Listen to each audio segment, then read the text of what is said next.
Queridas sobrinas y sobrinos, hoy es 29 de diciembre de 2023, el último día hábil de este año.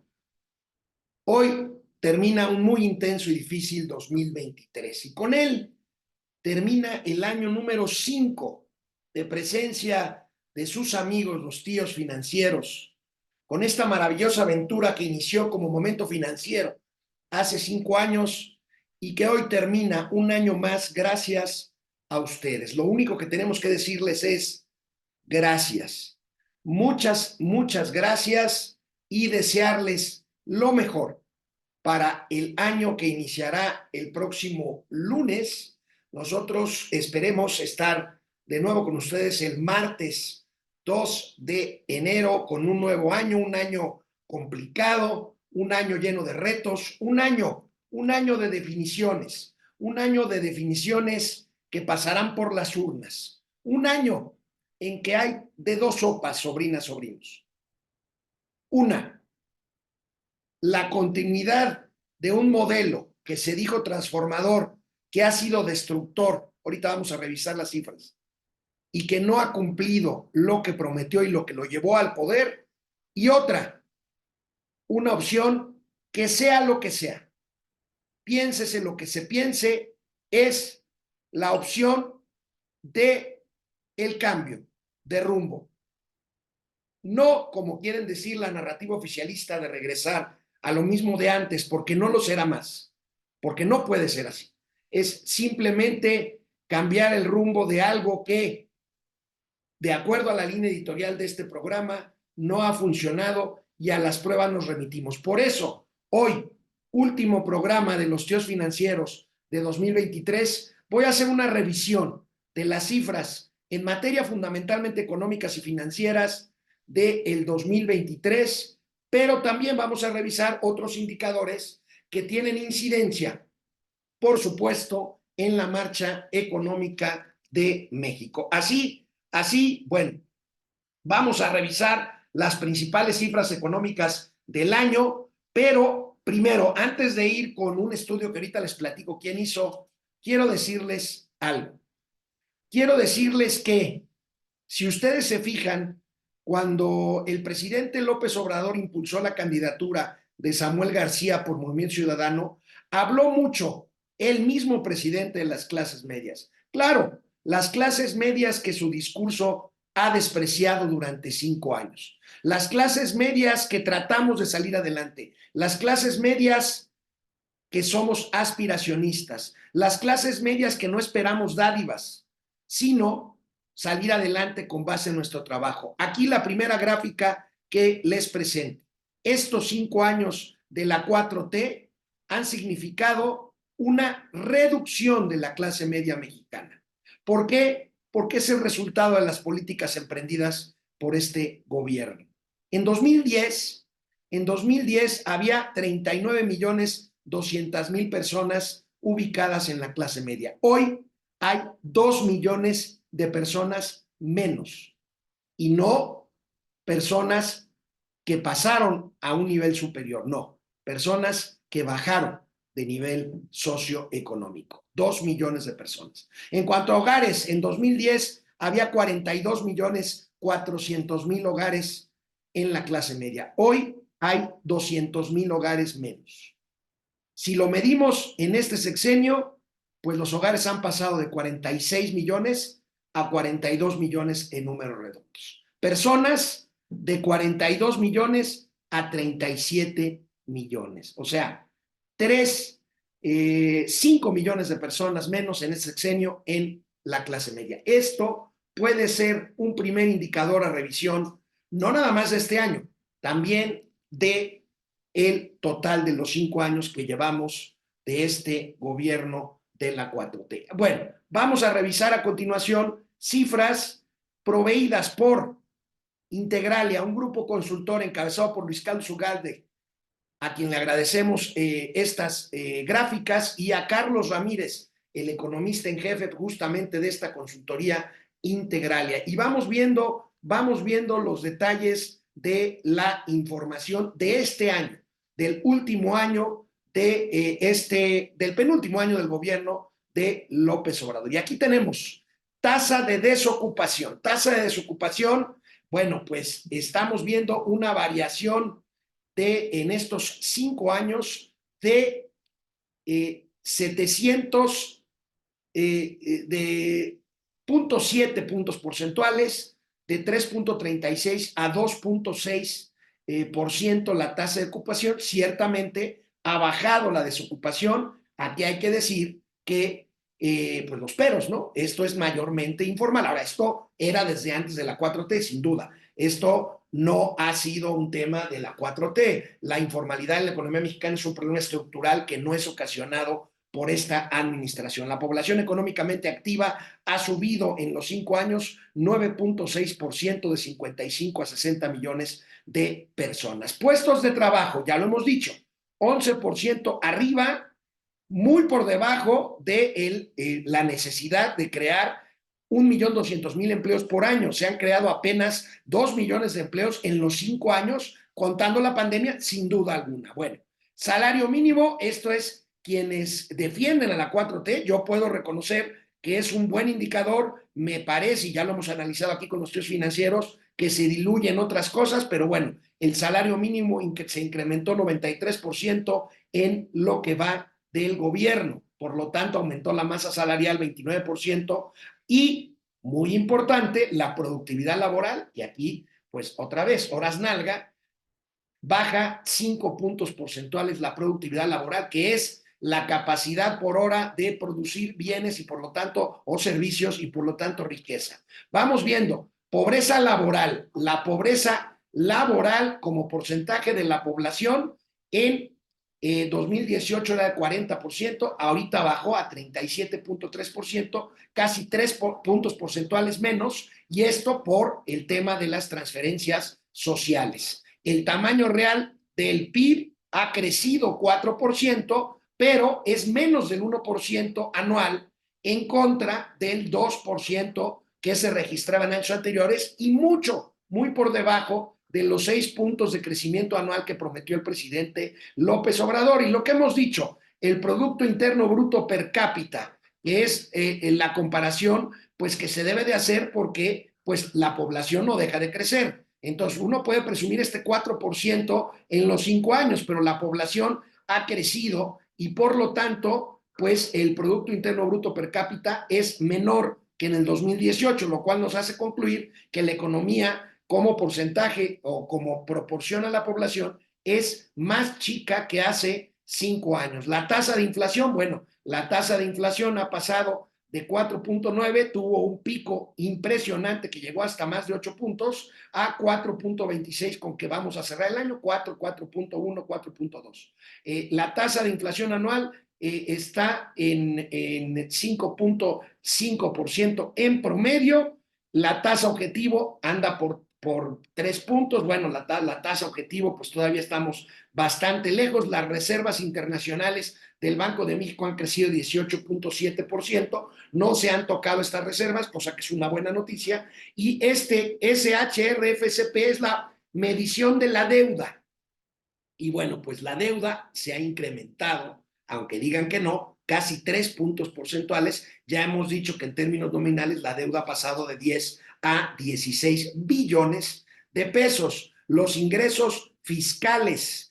sobre el porcentaje del PIB, ingresos fiscales, pues ahí están parejos, que esto pues aparejaba un gasto pues brutalmente exponencial. Si tomamos en cuenta los gastos de las obras del gobierno y las transferencias sociales, pues es donde hemos dicho en los tíos financieros que tenemos un problema de carácter fiscal en puerta que tendrá que resolver el siguiente gobierno, la siguiente presidenta. Ingresos presupuestarios del sector público. Aquí los tenemos, los totales, pues se han incrementado un 6.3%, aunque los ingresos petroleros han caído 14.5%, los ingresos tributarios han crecido, lo hemos dicho, la capacidad de recaudación del gobierno mexicano, que bueno, pues así se ha mantenido. Sin embargo, bueno, pues el tema de la crisis fiscal ya lo hemos ya lo hemos comentado. El gasto total del sector público presupuestario ha aumentado, y aquí está uno de los problemas, 10.6% en términos reales, o sea, ya descontando la inflación.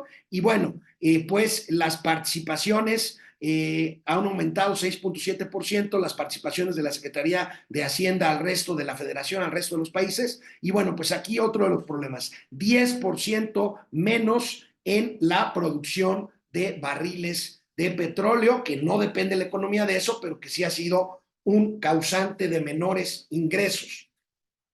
El gasto en protección social, bueno, pues aquí está digamos, base de la política pública de este gobierno, 51% aumentado el gasto en protección social, que no está mal. La bronca es que estos recursos son fundamentalmente tomados de los recursos fiscales, se dejan de hacer otras cosas y por otro lado no crece la economía y por lo tanto, pues finalmente es una economía asistencialista como la que llevó a la quiebra a países como Argentina, que ahora está en un proceso de reversión de estas políticas a partir de la llegada hace algunos cuantos días de Javier Milei. Aquí está, fíjense, el presupuesto del programa de adultos mayores, 567%. ¿Quién va a pagar esto? ¿Quién va a financiar esto? Aquí está el problema. No son recursos que puedan quitarse después, porque yo quiero ver qué político quita estos gastos, se le arma la gorda, se le prende el país. Y bueno, esto es un efecto actuarial que tiene que ver cómo se va a financiar y se tiene que financiar simple y llanamente con una reforma fiscal. Aquí lo que veíamos de la clase media, evolución de hogares que pasaban a ser clase media, pues cayó 10% en un índice que iba para arriba. Había gente que estaba pasando de la pobreza a la clase media. El rezago educativo que mide el Coneval, 0.4%, se ha incrementado el rezago educativo, por eso está en rojo. Esto es dramático. Carencia por servicios de salud, por acceso a servicios de salud, 22.9% más. Aquí está, de 16 millones a 30, no, de 16.2% de porcentaje de la población carente absolutamente de servicios de salud a 39%. Esto se explica por la desaparición del Seguro Popular, que pues sin mal o bien funcionaba. Y estos 39% de la población pues son los que se quedaron sin servicio de salud. Y aquí otro asunto, la pobreza extrema, que se incrementó una décima de punto porcentual para pasar de 7 a 7 millones, de 7 millones a 7 millones 100 mil personas, esto al cierre del 2022. Si vemos el cierre del 2023, pues aquí vemos un incremento un poquito mayor de personas en pobreza extrema. Vamos a ver la prueba de PISA, ya lo platicamos aquí, pues dramática caída de 14% en matemáticas, de 14 puntos en matemáticas, de 5 puntos en comprensión de lectura y de 9 puntos en ciencias. La población, ya lo vimos, con carencia de servicios de salud, ahí tenemos 22.9 puntos, y el gasto en salud que se mantiene en términos absolutos, pero imagínense, réstele o agréguele como quiera ver el aumento de la población y la inflación, y bueno, pues es un crimen que además a todo le echan la culpa a la pandemia. Bueno, imagínense con todo y pandemia mantener el gasto de salud en estos niveles, pues es criminal. Ahí está la explicación, por ejemplo, de 750,000 muertos en los 2 años que tienen que ver con las consecuencias de la pandemia. El número de consultas médicas se cae 46.5%. Vamos viendo qué más. Vamos a pasar a otros temas, por temas de política y gobierno. Calidad de la democracia, pues el índice de democracia de The Economist caemos casi 1%, el índice de desarrollo democrático caemos 0.7%, evaluación del desempeño de López Obrador, bueno, ahí pues la popularidad del presidente se mantiene alta, aunque ya en la parte de calificar sus propios programas es cuando puede bajar y puede hasta reprobarse. La corrupción, pues bueno, el índice de percepción en la corrupción aumenta, bueno, el costo calculado por corrupción, pues es una locura, se incrementa en forma bastante pronunciada. En términos de seguridad, bueno, miren, esto es lo que presume la 4T.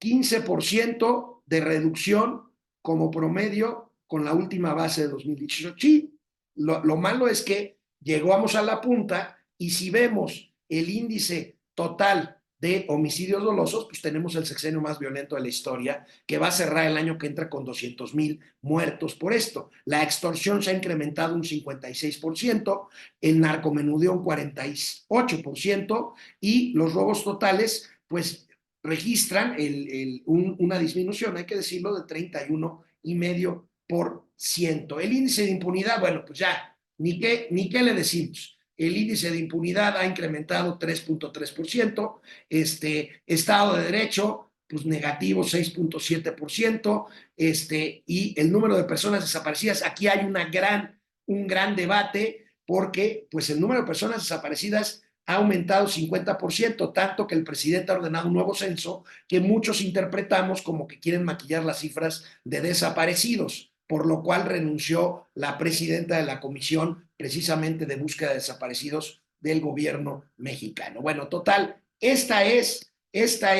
el tema del estudio de Integralia. En términos, miren, sobrinas, sobrinos, si yo les digo que este gobierno es deficitario en materia de seguridad, en materia de salud, en materia de educación, en materia de Estado de Derecho, en materia de corrupción, el tema económico yo lo resumo, más allá de que hayamos crecido 4% en estos 5 años, que es menos del 1% promedio anual, y más de ver la parte de porcentaje contra la población, yo resumo el tema económico en esto: el déficit público. El déficit público que tanto se cuidó, que este año de 2024 está calculado en 4,9%, casi 5 puntos del PIB. Esto, vuelvo a recordarles, sobrinas, sobrinos, tiene que ver con el porcentaje de sobregasto contra lo que ingresa. O sea, es como si usted ingresa 100 pesos y se gasta 105 pesos.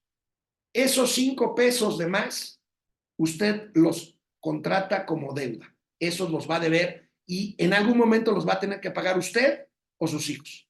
Entonces, este es el punto y esto se llama deuda. Esa deuda que, a pesar de que digan que es menor en términos de proporción con el Producto Interno Bruto, es una deuda que ha crecido. Esto es estar a las puertas de una crisis fiscal que van a tener que atender los próximos gobiernos y fundamentalmente la próxima presidenta, sea Claudia Sheinbaum o sea Xochitl Gálvez. ¿Y esto qué tendrá que ser? Una reforma fiscal inmediata, porque si no, créanme, nos va a cargar el payaso, como le pasó, por ejemplo, a la Argentina con sus políticas asistencialistas que tuvieron un fin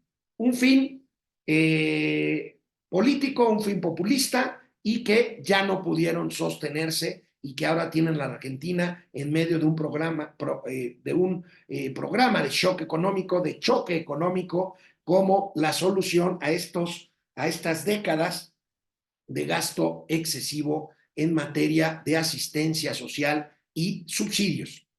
Ya por ahí les había pasado un gatelazo de pues este hombre allá en la Argentina justamente que decía, no, yo no trabajo. Oiga, ¿y no quiere trabajar? No, ¿para qué? Si yo con lo que me dan a mí, lo que le dan a mi esposa y con lo que le dan a mis papás, pues ya con eso salimos y entonces ¿para qué trabajo? Bueno, ahí está la consecuencia. Bueno, 2024, año de elecciones. ¿Qué quiere decir esto también? El año de elecciones es un tema de gasto del INE.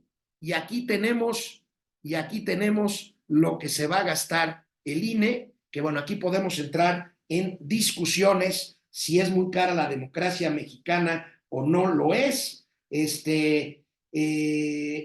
Aquí tenemos el tema de 37,770 millones de pesos, que significa el mayor ingreso que se ha reportado desde 91 en 2024. Estamos hablando del INE. ¿Por qué? Porque hay elecciones en donde se van a elegir, valga la redundancia, 20,000 cargos públicos como la presidencia del país. Ahí tenemos, bueno, les paso el gasto que ha ido en aumento del INE, que está en 37,770 millones de pesos, pues un gasto alto. ¿Es cara la democracia mexicana? Sí lo es. Yo digo que es preferible que la haya a que no la haya. Y está en riesgo, porque hemos visto que, hemos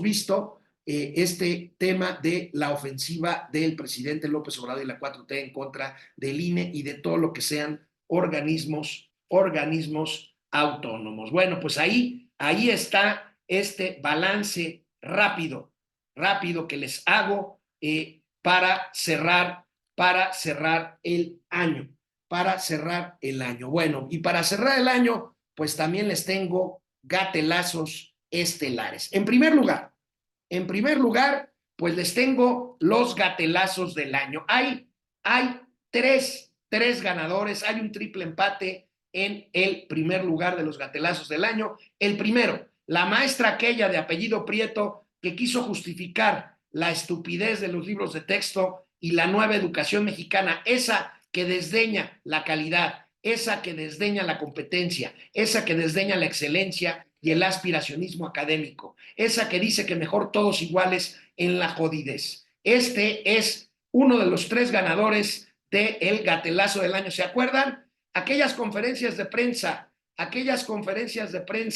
vespertinas para justificar el modelo educativo de la 4T en este año. Aquí la tenemos. El primer gatelazo de oro.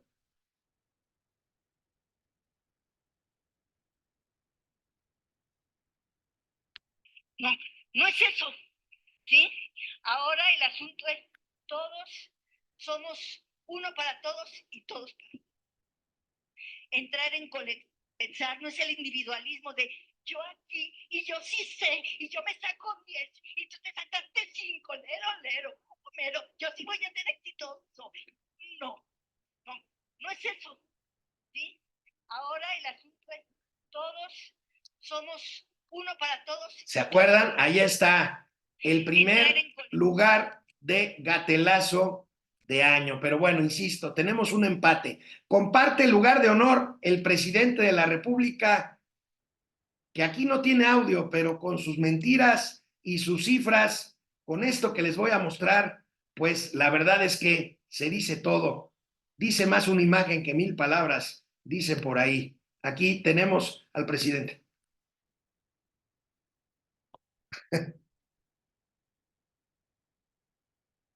Bueno, pues interprétenlo como quieran, perdón, pero bueno, el tercer, y en honor a la verdad y en honor a quien honor merece, el creador de los gatelazos, Hugo López Gatell, ahora que está en campaña con la Sheinbaum, con la Brugada. Bueno, pues a Hugo López Gatell le preguntan sobre las acusaciones en su contra y pues el gatelazo del año de Hugo López Gatell, por supuesto, aquí lo tenemos.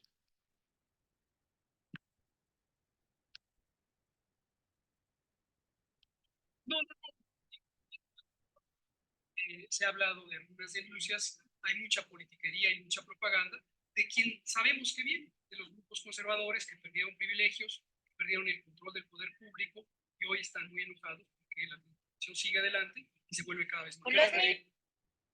Bla, bla, bla, bla, bla. Bueno, honor a quien honor merece, el creador de los gatelazos, Hugo López Gatell. Y ya para despedirme, sobrinas, sobrinos, la canción del año, en modo de un mundo polarizado y un México también dividido. ¿Qué cosa? ¿Qué cosa? Bueno, pues a esto hemos llegado. Con esta nos vamos. A ver, déjenme ver, aquí, con esta nos vamos. Claudia Sheinbaum y Samuel García, musicalizados por el Serrat mexicano que le dicen algunos Arjona, que no es mexicano. Es medio marxista, él es republicano, ella quiere ser artista, él odia a los cubanos, él cree en la estatua de la libertad.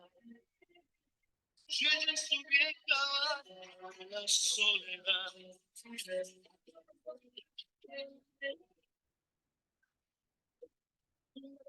a los pies. El rubio como el sol. Ella no habla inglés. Yo menos español. Tomar un trago sin sospechar que iba a encontrar el amor en aquel lugar. Bueno, pues allá está, sobrinas, sobrinos, esta pieza que me encontré por ahí, que se las paso. A ver, no me voy a poner cursi ni mucho menos, pero les quiero nuevamente agradecer el favor de su atención, de su seguimiento, de sus comentarios, de sus bromas, de sus críticas, de sus troleos, de todo. En nombre de Mauricio Flores Arellano y del mío propio, de todos los que han hecho posible durante 5 años este esfuerzo, esperamos mantenerlo muchos más. Por lo pronto, les deseo lo mejor de lo mejor para el año 2024, año clave. Recuerden, sean felices, que tengan mucha salud y a mitad del año que entra, voten por quien tengan y por quien quieran votar, pero voten en conciencia, voten pensando y sobre todo, voten. Es importante participar, sea lo que sea, es importante participar. Suerte a todos, suerte México. 2024, un año complejo, esperemos salir bien librados de él y pues que viva México, por supuesto, y que vivan los tíos financieros y ustedes. Felicidades, pásenla muy bien, diviértanse, estén en familia, con los amigos, con quien quiera. Nos vemos el año que entra. Un abrazo.